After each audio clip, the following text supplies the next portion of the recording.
অনেক দিন তো হলো বাড়ির বাইরে আছি।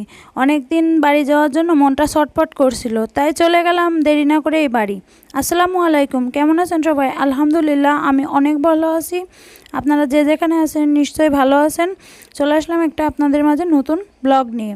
জীবনের রাস্তায় যে এমন ঘটনার সাক্ষী হব কখনো ভাবিনি, যে চোখের সামনে এমন একটা অ্যাক্সিডেন্ট হতে দেখব সেটাও কখনো ভাবিনি।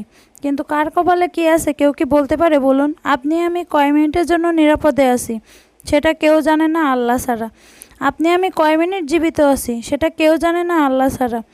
আমি যখন বাড়ি যাচ্ছিলাম পথে তো আনন্দ নিয়েই যাচ্ছিলাম, কিন্তু এমন একটা মর্মান্তিক দুর্ঘটনার শিকার হতে হবে কখনোই ভাবিনি।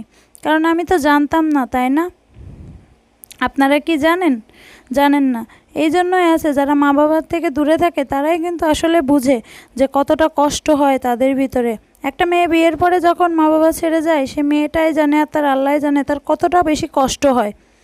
ছেলেরা কিন্তু এটা অনুভব করতে পারে না, কারণ তারা খুশিতে খুশিতে নাচতে নাচতেই বিয়েটা করে, কারণ তাদের তো আর মা বাবা ছেড়ে যেতে হয় না। হ্যাঁ, যারা মা বাবা ছেড়ে অনেক দূরে থাকে, প্রবাসে থাকে বা কর্মক্ষেত্রে অনেক দূরে থাকে, তারাই কিন্তু বুঝতে পারে যে আসলে মা বাবার থেকে কতটা দূরে আছি আমরা। যাই হোক, সকাল সকাল এই যে সকাল 6টার গাড়িতে বাড়ি যাওয়ার উদ্দেশ্যে রওনা হয়েছিলাম, কিন্তু কি বলবো, মানে যাত্রাবাড়িতে যখন পৌঁছালাম এতটা জ্যাম ছিল তা বলার অপেক্ষা রাখে না। মানে ছাত্ররা মনে হচ্ছে যখনই রাস্তা থেকে সরে গেছে ট্রাফিক জ্যামগুলো আবার আটকে ধরেছে আমাদেরকে। এখন এর জন্য কিন্তু আমরাই দায়ী। আপনি কি বলেন, তাই না?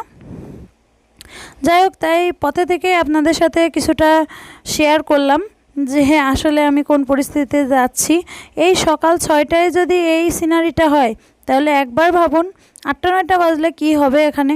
সকাল 6টা, তা মনে কি হচ্ছে রাস্তা দেখে সকাল 6টা বাজে? কখনোই না।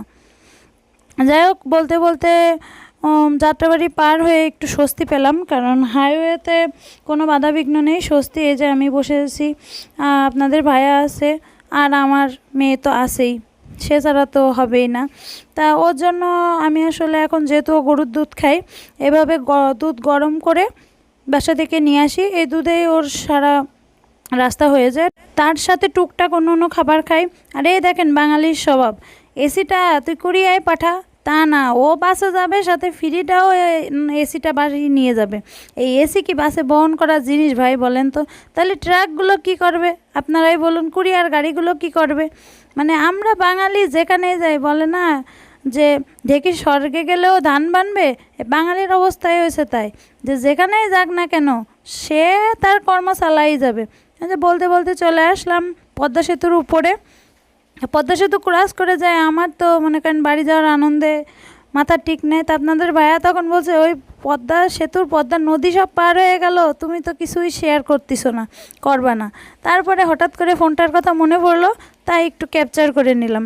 যাই হোক, আমাদের হাসুনানি আজ যাই করুক, টাকা খেয়ে সে সব শেষ করেছে, ঠিক আছে বুঝলাম, কিন্তু পদ্মা সেতুটা মানে তৈরি করে সে কিন্তু একদিক থেকে আমাদের উপকার করেছে। 7-8 ঘন্টার পথ এখন 2-3 ঘন্টা হয়ে গেছে, কিন্তু পথটা যে এভাবে পার হতে হবে তা বুঝিনি। পদ্মা সেতু পার হওয়ার পরে আমরা যেহেতু নড়াইল দিয়েই যাব, তা গোপালগঞ্জের ভিতর দিয়ে যেহেতু আমাদের যেতে হয়, কিছুই করার নাই। কিন্তু এখানে যে এরকম একটা মর্মান্তিক দুর্ঘটনার আমরা শিকার হব তা কখনোই ভাবিনি। তাই বলি যে বাস বা ড্রাইভার যারাই আছে তারা প্লিজ কারোর সাথে প্রতিযোগিতা না করে খুব সময় নিন আপনারা, কিন্তু মানুষগুলোর প্রাণগুলো নিয়ে একটু চিন্তা করুন, তাহলেই দেখবেন এত দুর্ঘটনা আর ঘটবে না। পাশের বাসটি ট্রাই করতে যেয়ে দেখুন অবস্থাটা। এই মকসেদপুরে মানে অ্যাক্সিডেন্ট করে কত যাত্রী যে মারছে, দেখছেন বাসটার অবস্থা একবার দেখেন, যে পুরো এক পাশ থেকে পুরো নেই, গাছের ভিতরে ঢুকে গেছে।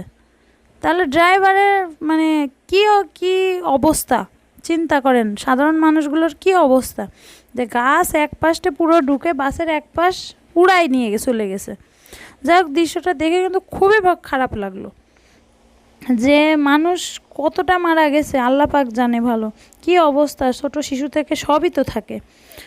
দেখতে দেখতে এই যে আমরা চলে আসলাম যশোরে। আর যশোরে আসতেই রহমতের বরকতের সবই বৃষ্টি আমাদের ধুয়ে দিল।